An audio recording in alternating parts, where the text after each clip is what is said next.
बिस्मिल्लाहिर्रहमानिर्रहीम। Ninth class chapter number 1 हमने start किया था जी आज।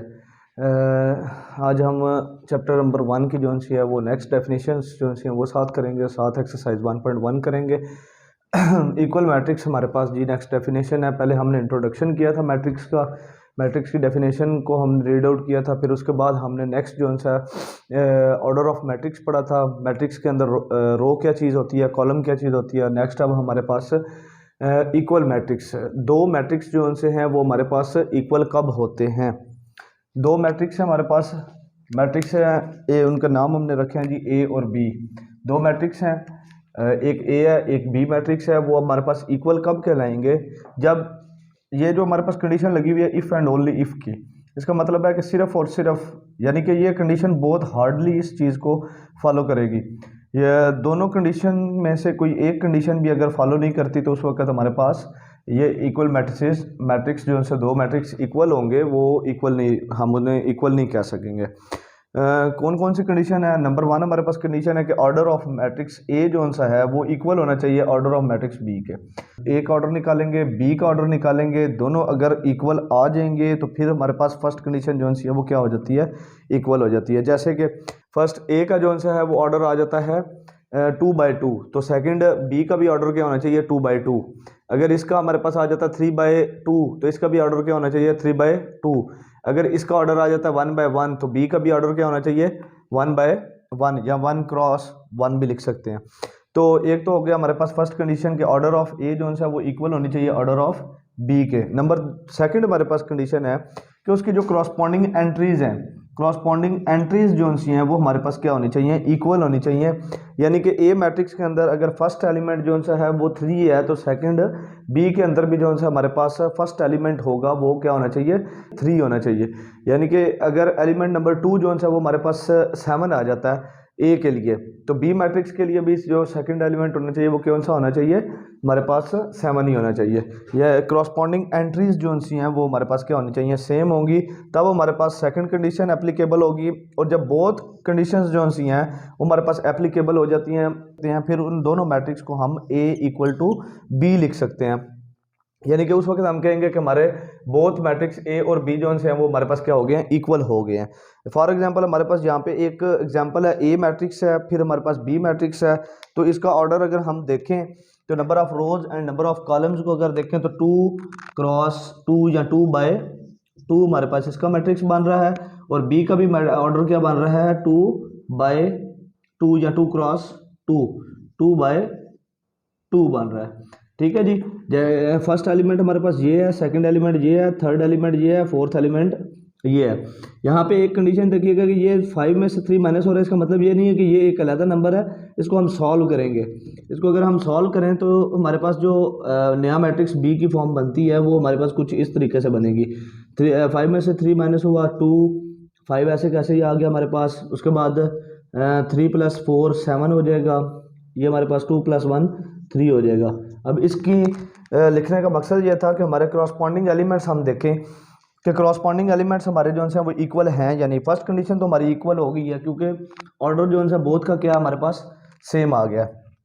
उसके बाद एलिमेंट्स जो हैं, फर्स्ट एलिमेंट क्या है 2, तो यहाँ पे भी क्या है हमारे पास 2 है। और यहाँ पे हमारे पास जो है वो फर्स्ट सेकंड एलिमेंट क्या है 5, और यहाँ पे भी क्या है 5 आ गया हमारे पास। और यहाँ पे 7 है थर्ड एलिमेंट, और थर्ड एलिमेंट यहाँ पे भी क्या है 7 आ गया। फोर्थ एलिमेंट हमारे पास यहाँ पे 3 है और यहाँ पे भी क्या है 3 है। तो इसका मतलब है मैं यहाँ पे लिख सकता हूँ कि ए जो है वो हमारे पास इक्वल हो गया बी मैट्रिक्स के। तो ये दो कंडीशंस हैं। अगर हमारे पास यहाँ पे for example order of matrix A जो है वो ऑर्डर ऑफ मैट्रिक्स बी के इक्वल ना आता तो फिर हम फर्स्ट कंडीशन ही हमारी एप्लीकेबल नहीं थी, तो फिर हम आगे प्रोसीड ही ना करते कि हम क्या देते कि ये आपस में A should not equal to B. और अगर हमारे पास ऑर्डर सेम आ जाते हैं और क्रॉसपॉन्डिंग एलिमेंट की कोई एक एंट्री भी अगर चेंज हो जाती है तो देन हम कहेंगे कि हमारे पास ये A should not equal to B. तो ये हमारे पास थी डेफिनेशन ए इक्वल मैट्रिक्स की। इसके बाद हमारे पास नेक्स्ट आ जाती है एक्सरसाइज 1.1 एक्सरसाइज आ जाती है। क्वेश्चन नंबर 1 है जी, हमने क्या फाइंड करना है, ऑर्डर ऑफ मैट्रिक्स फाइंड करने हैं। जो कि हमने ऑर्डर की जब डेफिनेशन की थी तो तरीकाकार हमने पढ़ा था कि ऑर्डर ऑफ मैट्रिक्स हम कैसे फाइंड आउट कर सकते हैं। किसी भी मैट्रिक्स की पहले हम नंबर ऑफ रोज को देखेंगे। जैसे कि यहाँ पे हमारे पास नंबर ऑफ रोज को जब देखें तो ये हमारे पास क्या है, रो R1 हो जाती है, ये हमारे पास रो क्या हो जाती है, R2, यानी कि कितनी नंबर ऑफ रोज है हमारे पास, 2 नंबर ऑफ रोज है। नंबर ऑफ कॉलम को देखें तो ये हमारे पास एक C1 हो गया, ये हमारे पास क्या हो गया, C2 हो गया, यानी कि कितने कॉलम हो गए, 2 कॉलम हो गए। तो जब हम ऑर्डर ऑफ मैट्रिक्स लिखते हैं तो m क्रॉस n होता है, रोज हमारे पास क्या होती हैं m, और कॉलम क्या होते हैं n। तो m बाय n भी लिख सकते हैं, यानी कि m बाय n भी लिख सकते हैं, और m क्रॉस n भी लिख सकते हैं। तो 2 बाय 2 या 2 क्रॉस 2 इस मैट्रिक्स का क्या बनता है, ऑर्डर बनता है। तो इसमें भी बी में भी जो क्वेश्चन नंबर 2 था हमारा वो उसमें भी सेम था, तो इसलिए उसे हम इसी ही तरीके से करेंगे। उसके बाद आ जाता है सी हमारे पास। तो सी के लिए क्या आ जाता है कि इसके अंदर हम रो चेक करें, तो रो हमारे पास क्या है, R1 ही है, तो इसके अंदर रो कितनी आ गई, 1 आ गई। नंबर ऑफ कॉलम चेक करेंगे, एक हमारे पास C1 ये बन रहा है, और ये हमारे पास क्या बन रहा है, C2 बन रहा है। तो कितने कॉलम हो गए, 2। तो m क्रॉस n लिखेंगे, तो m की जगह पे 1 आ गया number of rows, and column आ गया 2, यानी कि n जो है वो 2 आ गया। तो 1 क्रॉस 2 या 1 बाय 2, आप इस तरीके में लिख लें या इस तरीके से लिख लें, दोनों ही ठीक है। सी के बाद डी क्वेश्चन आ जाता है हमारे पास। यहाँ पे हम नंबर ऑफ रोज देखते हैं, नंबर ऑफ रोज यहाँ पे R1 R2, ठीक है, उसके बाद R3 आ जाएगा। तो नंबर ऑफ रोज कितनी हुई हमारे पास, 3 होगी। नेक्स्ट हमारे पास नंबर ऑफ कॉलम चेक करते हैं, तो सिंगल नंबर ऑफ कॉलम है 1 है, तो वो हमारे पास 1 ये आ गया, m क्रॉस n, तो m की जगह पे 3 आ गया, n की जगह पे 1 आ गया, तो 3 बाय 1 भी लिख सकते हैं, 3 क्रॉस 1 भी लिख सकते हैं। उसके बाद नेक्स्ट क्वेश्चन आ जाता है हमारे पास e। तो e के अंदर अब हम पहले नंबर ऑफ रोज चेक करते हैं, R1 R2 और R3। तो कॉलम कितने हैं, एक कॉलम हमारे पास ये आ गया, दूसरा ये आ गया, यानी कि C1 और C2 आ जाएगा। तो रोज कितनी हुई, 3, कॉलम कितने हुए, 2। तो number of rows and number of columns multiply हो गए, यानी कि क्रॉस की फॉर्म में लिखेंगे, m क्रॉस n की फॉर्म में। तो ऑर्डर क्या हो जाएगा, 3 क्रॉस 2 या 3 बाय 2। उसके बाद नेक्स्ट हमारे पास क्वेश्चन आ जाता है जी।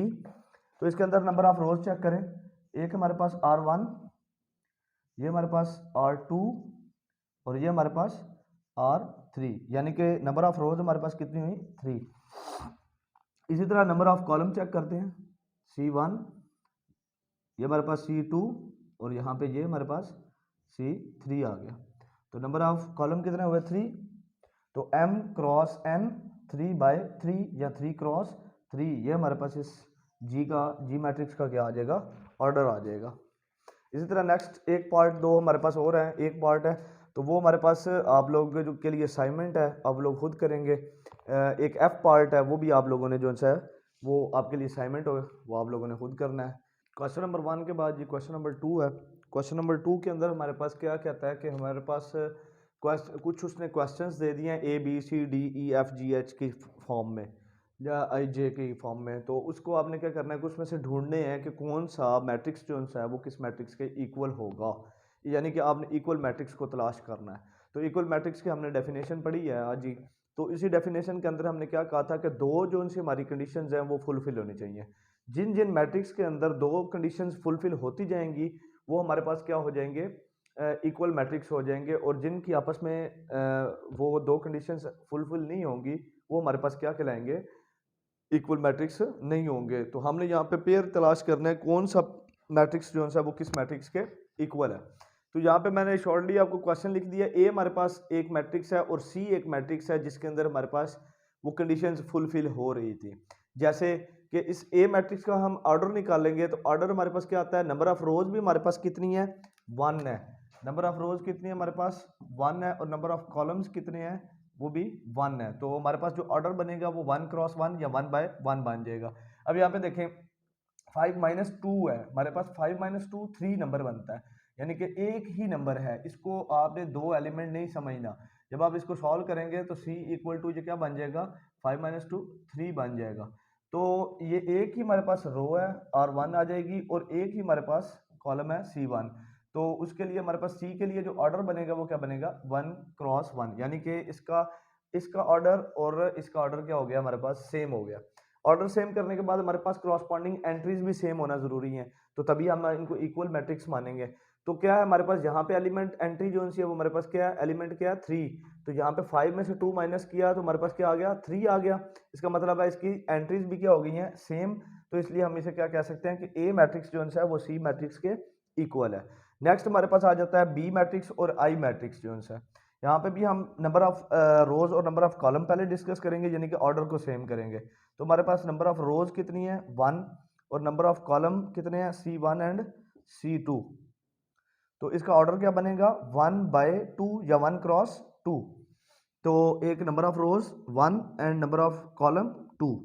इसी तरह हमारे पास आई मैट्रिक्स है, इसके अंदर हमारे पास नंबर ऑफ रोज कितनी है 1 एंड नंबर ऑफ कॉलम कितने हैं C1 एंड C2। तो दोनों इसका ऑर्डर क्या बन जाएगा, ऑर्डर हमारे पास आ जाएगा 1 क्रॉस 2। दोनों का ऑर्डर क्या हो गया हमारे पास सेम हो गया, फर्स्ट कंडीशन हमारी फुलफिल हो गई है। तो एंट्रीज हम चेक करते हैं। फर्स्ट एंट्री यहाँ पे क्या है 3 है और यहाँ पे भी क्या है 3 है। यहाँ पे हमारे पास क्या है 5 है और यहाँ पे भी क्या है 3+2 यानी कि 5 है। तो इसका मतलब है एंट्रीज भी सेम हो गई हैं, तो तब हम कहेंगे B = I है, हमारे पास दो मैट्रिक्स आपस में इक्वल हो गए। उसके बाद नेक्स्ट क्वेश्चन हमने मैट्रिक्स उठाए हैं, एक H है हमारे पास, एक J है। इसका ऑर्डर जब हम चेक करेंगे तो ऑर्डर के अंदर हमारे पास नंबर ऑफ रोज कितनी है R1 एंड R2 और कॉलम कितने हैं C1 एंड C2। तो क्या हो गया हमारे पास ऑर्डर 2/2 या 2 क्रॉस 2। तो यहाँ पे हमारे पास number of rows R1 and number of rows R2 second आ गई हमारे पास। तो 2 रोज होगी हमारे पास, कॉलम कितने हैं C1 एंड C2। तो क्या हो गया हमारे पास 2 क्रॉस 2। यहाँ पे भी ऑर्डर 2 क्रॉस 2, यहाँ पे भी ऑर्डर 2 क्रॉस 2। तो दोनों ऑर्डर हमारे पास क्या हो गए हैं मैच कर गए हैं, सेम हो गए हैं, लिहाजा हमारे पास पहली कंडीशन तो फुलफिल होगी। नंबर देखते हैं जी एंट्रीज क्या है। नंबर फर्स्ट एंट्री हमारे पास यहाँ पे 4, 2+2 क्या होगा 4, फर्स्ट एंट्री क्लियर हो गई। 0, 2 - 2 क्या होगा 0, सेकंड एंट्री भी क्लियर हो गई। थर्ड एंट्री हमारे पास 6 है, 4+2 6 बन गया, तो 6 ये भी हमारे पास क्या हो गया क्लियर हो गया। 2+0 2 रह जाएगा, ठीक है, और यहाँ पे भी क्या है 2। तो ये एंट्री भी हमारे पास क्रॉसपॉन्डिंग एंट्रीज भी क्लियर हो गई, तो एंट्रीज सेम हो गई हैं। इसका मतलब है एच जो है वो जे के इक्वल हो गया। तो जो नेक्स्ट हमारे पास 1-2 मैट्रिक्स और पड़े हैं वो आप लोग सॉल्व करेंगे, और सॉल्व करने के बाद आप जो है वो बताएंगे कि आप उनके ऑर्डर भी और उनके जो हैं वो एंट्रीज जो हैं किस किस मैट्रिक्स की जो हैं वो सेम होती हैं, और वो आपके लिए असाइनमेंट हो जाएगी। क्वेश्चन नंबर 3 करते हैं हम। क्वेश्चन नंबर 3 के अंदर हमारे पास उसने 2 मैट्रिक्स आपस में इक्वल कर दी हैं। उसने कहा है कि ये हमारे पास एक मैट्रिक्स ये है और एक दूसरा मैट्रिक्स है, वो आपस में इक्वल है, यानी कि ये दरमियान में जो साइन है उसने सिंबल इक्वल का दिया। इसका मतलब है कि ये बोथ मैट्रिक्स जो है वो हमारे पास इक्वल है। अच्छा, बोथ मैट्रिक्स इक्वल है तो इनकी क्रॉसपॉन्डिंग एंट्रीज भी क्या होंगी, यानी कि फर्स्ट एंट्री के इक्वल होगी, सेकंड के इक्वल, थर्ड के इक्वल, फोर्थ जो है वो फोर्थ के इक्वल आ गई। तो यही हमने इसकी सेकंड जो प्रॉपर्टी है यानी कि कंडीशन है उसको यूज करके हमने क्या करना है, ये क्वेश्चन सॉल्व करना है, और हमने ए बी सी और डी की वैल्यू फाइंड करनी है। तो लिहाजा फर्स्ट एंट्री के इक्वल हुई, both matrices are equal, so their corresponding elements या एंट्रीज आर इक्वल। तो फर्स्ट कंडीशन आ जाती है, ये हमारे पास फर्स्ट एंट्री के इक्वल हुई तो हमारे पास इक्वेशन नंबर 1 बन जाएगी। सेकंड एंट्री के इक्वल होगी तो हमारे पास इक्वेशन नंबर 2। इसी तरह थर्ड जो है वो थर्ड के इक्वल करेंगे तो हमारे पास थर्ड इक्वेशन बन जाएगी। फोर्थ एंट्री के इक्वल करेंगे तो हमारे पास फोर्थ इक्वेशन बन जाएगी। तो हम क्या करते हैं, जो बोथ एंट्रीज वाली वैल्यूज हैं उनको तो हम सॉल्व नहीं फर्स्ट कर सकते, तो हमारे पास वो एंट्री जिसके अंदर सिंगल हमारे पास वैल्यू दी हुई है ए बी सी की फॉर्म में, उसको हम फाइंड कर सकते हैं। तो मैंने क्या किया है, इक्वेशन नंबर 3 को चूज किया है। तो इक्वेशन नंबर 3 थी C-1 = 3, 1 इधर माइनस हो रहा था उधर जाके प्लस हो गया, 3 + 1 = 4। तो C की वैल्यू क्या आ गई हमारे पास 4 आ गई, एक वैल्यू हमने फाइंड कर ली है फ्रॉम इक्वेशन नंबर 4। तो क्या आ जाता है 4D - 6 = 2D। 2D इधर प्लस हो रहा है, इधर आके 4D में से माइनस हो जाएगा, 6 इधर माइनस हो रहा है, दूसरी साइड पे जाके क्या हो जाएगा प्लस हो जाएगा। तो 4 में से 2D माइनस हुआ 4D में से, तो 2D बच गया, 2D = 6 बन जाएगा। तो 2 इधर मल्टीप्लाई हो रहा था, दूसरी साइड पे जाके डिवाइड हुआ, कटिंग हुई, तो 2 1 ज़ा 2, 2 3 ज़ा 6, तो डी की वैल्यू भी हमारे पास क्या आ गई, 3 आ गई। दो वैल्यूज आ गई हमारे पास। अब नेक्स्ट हम इक्वेशन नंबर वो वाली चूज करते हैं जिससे हम वैल्यू, अगर हम इसको चूज कर लेंगे तो हमारे पास ए नहीं है, तो हम इसके अंदर पुट करके बी की वैल्यू नहीं फाइंड कर सकते। तो पहले हम, क्योंकि इसको इसलिए यूज कर सकते हैं कि सी की वैल्यू हमने निकाली हुई है, इसके अंदर हम सी की वैल्यू पुट करते हैं। सी की वैल्यू पुट करने के बाद क्या होगा कि ए की वैल्यू आ जाएगी, उस ए की वैल्यू हम इस इक्वेशन में पुट करेंगे और बी की वैल्यू फाइंड आउट कर लेंगे। तो क्या करते हैं हम, from equation number 1 A plus C equal to 0 था, ए की वैल्यू हमने फाइंड आउट करनी है, तो सी की वैल्यू हमने यहाँ पे निकाली थी 4 थी, वो 4 हमने यहाँ पे पुट की, तो 4 इधर प्लस हो रहा है, दूसरी साइड पे माइनस हो जाएगा, तो a इक्वल टू -4, ये हमारे पास थर्ड वैल्यू आ जाएगी। इसी a की वैल्यू को हमने क्या करना है, सेकंड वैल्यू में पुट करना है। तो सेकंड वैल्यू में जब हम पुट करेंगे फ्रॉम इक्वेशन नंबर 2, यानी कि सेकंड इक्वेशन में पुट करेंगे, तो -4 plus 2b equal to, sorry second equation क्या है हमारे पास, a plus 2b equal to -7, तो a की जगह पे क्या आ गया -4, ये भी हमने निकाला था, तो माइनस है इधर, उधर जाके क्या हो जाएगा प्लस, -7 में से प्लस किया 4 हमने, तो प्लस माइनस माइनस हो जाएगा, 7 में से 4 माइनस हुआ, 3 बच गया, बड़ी वैल्यू का साइन माइनस आ गया, तो 2b इक्वल टू -3 आ गया।